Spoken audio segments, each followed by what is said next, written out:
그 해방신학이라는 말을 들어보셨을까요? 해방신학이라는 것은 이렇게 하나님께서는 억압과 착취를 당하는 자들을 해방시키시는 구원자다, 이런 이야기들에 대한 이야기입니다. 사실 이런 모든 것을 상황신학이라고 하거든요. 해방신학이라든지 민중신학이라든지. 민중을 보면, 성경에 보면 예수님의 행적을 보면 어떤 민중들의 소리들을 굉장히 관심 깊고 주의 깊게 기록이 되어 있습니다. 그래서 어떤 왕의 이야기보다 민중들의 이야기에 대해서, 사람들의 이야기에 대해서 예수님께서 귀를 기울이시는 거죠.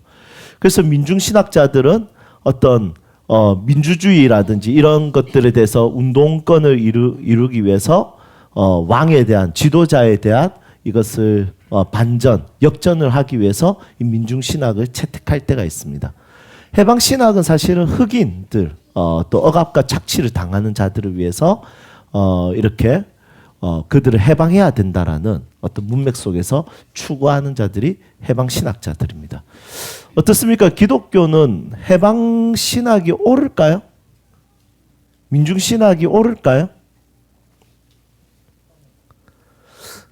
저는 보수적인 교단에서 첫 신앙생활을 했기 때문에 그곳에서는 그것에 대해서 자유주의라고 이야기했었습니다.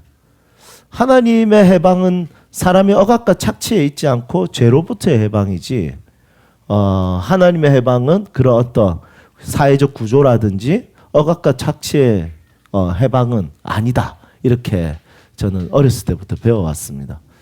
여러분들의 생각은 어떻습니까? 신앙의 구원, 예수 그리스도의 구원, 예수 그리스도의 해방은 억압과 착취에서의 해방일까요? 아니면 어떤 우리의 죄, 영적인 문제에 대한 해방일까요? 아니면 그 두 개 다일까요? 보수적인 교단에서 두 개 다라고 하는 순간 많이 맞아요. 이렇게 진짜. 그런데 우리 교회는 통합적 교단이고 또 이런 신학에 있어서 어느 정도 인정하기 때문에 안 맞습니다. 같이 이런 부분들을 추구하고 또 생각하는 부분들이 있다는 거죠. 말 그대로 상황신학이잖아요. 그러니까 어떤 상황이 있을 때는 성경을 근거로 해서 그 상황을 해결할 수 있는 영적 근력과 힘이 필요하다는 것입니다. 우리 복음의 능력은 어떤 이 세상의 삶의 원리를 떠나가지고 영적인 것만 책임지는 것이 아니라 이 세상 안에서 어떤 상황에 따라서 우리가 성경적 신앙을 가지고 그것을 해결하는 것은 굉장히 일시적으로 중요한 요소 중에 하나입니다. 여러분 믿으세요? 네. 이거는 각자마다 다르기 때문에 굳이 안 믿으셔도 되는데, 그래도 우리 교회가 추구하는 부분들에 있어서 이런 해방적인 부분들에 있어서 한번 고민해 볼 필요가 있다 생각이 듭니다. 오늘 야외예배지 않습니까? 야외예배는 하나님의 아름다움을 함께 좀 노래하고 싶어요. 함께 찬양하고 싶습니다. 하늘을 교회당 지붕으로 삼고 잔디밭을 우리가 교회당으로 삼아서 진짜 하나님의 아름다움을 함께 노래하고 싶습니다. 그렇다면 하나님의 아름다움은 과연 이런 자연의 만물 아름다운 것, 이것을 보면서 하나님의 아름다움을 찬양하고 예배하는 것이 전부일까요? 물론 그것은 매우 중요한 요소죠. 하지만 오늘 성경의 본문의 말씀을 보면 하나님의 새로운 아름다움을 우리가 좀 추구하고 바라볼 수 있을 것 같습니다. 성경의 전체적인 문맥이나 성경의 흐름을 보면 하나님의 아름다움은 무엇인가라고 했을 때 이렇게 말할 수 있습니다. 하나님의 아름다움은 해방적인 역사. 여러분, 해방과 해방적이라는 말을 여러분 구분해서 들을 필요가 있습니다. 해방신학은 영적인 것을 굉장히 무시합니다. 하지만 해방적이라는 것은 영적인 것을 중심으로 해서 모든 삶의 방향과 추구와 모든 것이 해방적인 것에 대해서 집중되어 있다는 것이죠. 예를 들면 바로 왕으로부터 이스라엘 백성들을 구원했어요. 이것을 신약적으로 해석하면 죄로부터 인한 구원, 그리고 속박, 우리 사단으로부터의 구원으로 해석을 할 수가 있습니다. 하지만 과연 그것만으로 해석할까요? 이 문제에 있어서는 하나님은 당연코 이 일에 있어서 실제적으로 억압과 착취에 대한 하나님의 해방적 요소가 분명히 있다는 것이죠. 그래서 하나님의 아름다움은 해방적인 방향으로 그분의 일하심을 고백하는 것이 매우 중요하다는 생각이 듭니다. 누가복음 레위기 25장 10절에 이렇게 기록하고 있습니다. 너희는 50년째 해를 거룩하게 하여 그 땅에 있는 모든 주민으로 위하여 자유를 공포하라. 이 해는 너희에게 희년이니 너희는 각각 자기의 소유지로 돌아가며 각각 자기의 가족에게로 돌아갈지며. 무슨 말입니까? 레위기에 기록되어 있는 50년째 되는 해, 그때는 희년이라고 합니다. 기쁠 희자를 써서. 그럼 그 기쁨은 어떻게 얻을 수 있냐? 그것은 바로 종들에게 또 노예들에게 이 일꾼들에게 자유를 주는 것입니다. 해방적 요소죠. 신명기 15장 22절에서 13절에 보면 이렇게 기록하고 있습니다. 종들이 히브리 여자가 누군가에게 팔렸을 때 6년 동안 너를 섬겼거든. 7째에는 그를 자유롭게 할 것이요. 여러분 13절에 더 기가 막힌 말이 있습니다. 자유롭게 할 때 빈손으로 보내지 마라. 여러분 이것을 꼭 영적으로 해석해야 될까요? 이것을 죄와 관련돼서 구원에 대해서 해석해야 될까요? 그러면 빈손으로 보내지 말라는 이 말씀을 한번 보십시오. 굉장히 구체적이고 해방적인 부분에 있어서 굉장히 핵심적인 요소를 다루고 있습니다. 그래서 오늘 말씀해 보면, 오늘 본문 말씀해 보면 어떻게 합니까? 이스라엘을 탈출시킬 때 무엇을 준비시키냐면 재정을 준비시킵니다. 너희 이웃들에게 금과 은과 폐물들을 얻어서 나오라고 합니다. 경제적 준비를 시키는 거죠. 신명기 15장 18절에 보면 이렇게 기록하고 있습니다. 그가 6해 동안 품꾼의 삭을 배나 받을 만큼 너를 섬겼은즉 너는 그를 놓아 자유하게 하기를 어렵게 여기지 말라. 그리하면 내 하나님 여호와께서 내 범사에 내게 복을 주시리라. 자유를 주라는 겁니다. 시편 146편 7절 억눌린 사람들을 위해 정의로 심판하시며 줄인 자들에게 먹을 것을 주시는 이시로다. 여호와께서는 갇힌 자들에게 자유를 주시는도다.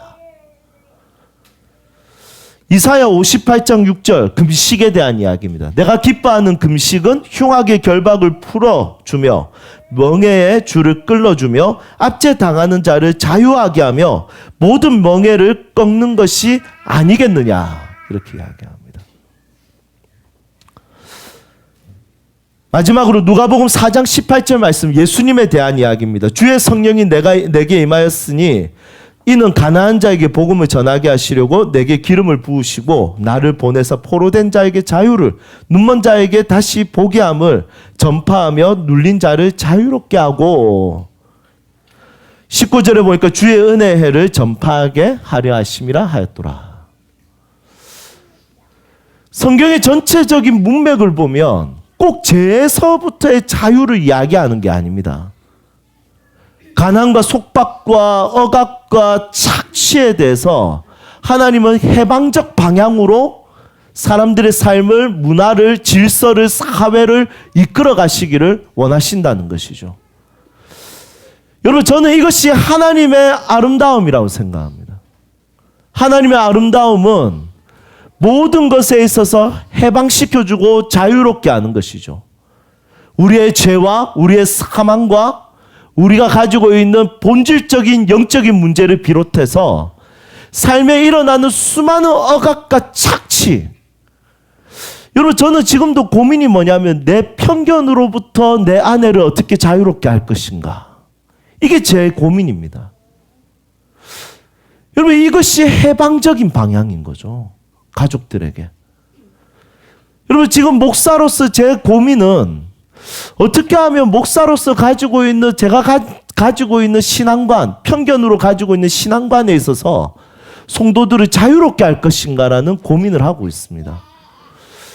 하지만 고민이 되는 거죠. 자유롭게 하면 그것이 방종이 될 수도 있는데 어떻게 할 것인가라는 고민이 되는 것입니다. 하지만 하나님께서 우리에게 추구하는 것은 뭐냐면 해방적인 방향으로 가야 되는 것이죠. 서로의 생각과 편견으로 인해서, 아니면 내 비전으로 인해서, 내가 가지고 있는 꿈으로 인해서, 아니면 이 바로 왕이 가지고 있는 어떤 특정한 힘에 대해서 하나님은 해방적 요소를 나타내는 것입니다. 장자들을 다 죽이면서까지도 이들을 해방하기를 원하셨던 것이죠. 그래서 하나님의 해방은 뭐에 있냐면 억압과 착취하는 자들에 대한 심판으로 시작되는 것입니다. 장자기 때문에.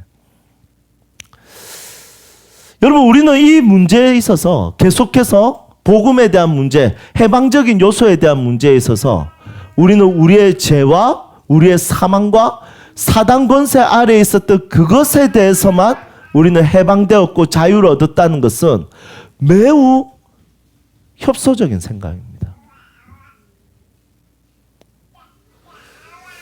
우리는 조금 더 이것에 대해서 확장시키고 넓혀 나갈 필요가 있습니다. 관계에서, 가족들에게서, 성도들과 사이의 가운데, 또 직장에서, 모든 삶의 영역에서 여러분들에게는 해방이 필요하고요. 또 여러분들은 누군가에게 해방을 줄 수 있는 삶을 살아야 되는 것이죠. 하나님의 아름다움은 무엇일까요?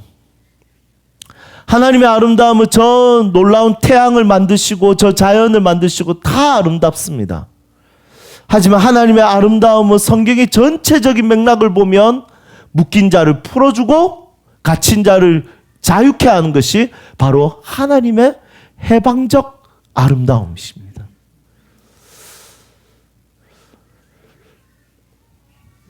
여러분, 오늘 이 말씀이 혹시 자유주의처럼 느껴집니까? 좀 설득력이 있을까요? 교회가 왜 욕을 얻어먹을까요? 영적인 것에 대한 해방만 선포하는 거예요. 하지만 복음이 들어가는 곳마다 영적인 것만 해방이 된 것이 아니라 모든 억압과 착취에 대한 해방이 같이 이루어졌습니다. 존중받았습니다. 사랑했습니다. 이것을 추구하며 사는 것이 굉장히 중요하다는 거죠. 여러분, 우리는 계속해서 부부 생활을 하고 있고, 우리는 계속해서 부모와 자녀 간의 어떤 이런 부자 또 모녀 간의 관계를 맺고 있습니다. 우리는 삶에서 여러 가지 사람들을 만나면서 하루 이틀 만나면 좋지만 1년 만나고 2년 만나고 5년 만나고 10년을 만나면 서로의 편견으로부터 그 사람을 억압하고 그 사람을 속박하려고 합니다. 저도 마찬가지입니다. 하지만 하나님께서는 이 모든 것에서 자유를, 해방을 선포하기를 원하십니다. 오늘 이 본문 말씀에서 장자들을 죽이면서까지 바로 왕과 이집트를 심판하고 이스라엘 백성들을 해방시키려고 하는 하나님의 열정을 보면서 우리가 다시 한 번 더 생각해 봐야 됩니다. 하나님은 해방적이신 분이십니다. 여러분들의 삶에 편견보다 서로가 서로를 해방하고 자유롭게 하고 서로를 존중하고 사랑하고 또 함께 걸어갈 수 있는 그런 믿음의 사람들이 우리 세움교회에 많아지기를 소망합니다. 여러분, 저도 참 고민입니다, 진짜. 예수를 믿는 사람으로서 어떻게 하면 이 하나님의 아름다움을 배울 수 있을까 고민입니다. 하나님의 아름다움은 심미적 감각이 아니라 미적 감각이 아니라 훨씬 더 구체적이고 뚜렷합니다. 그것은 바로 해방적 역사입니다. 여러분들 삶에도 해방의 역사들이 기록되기를 주님의 이름으로 축복합니다. 함께 찬양합시다.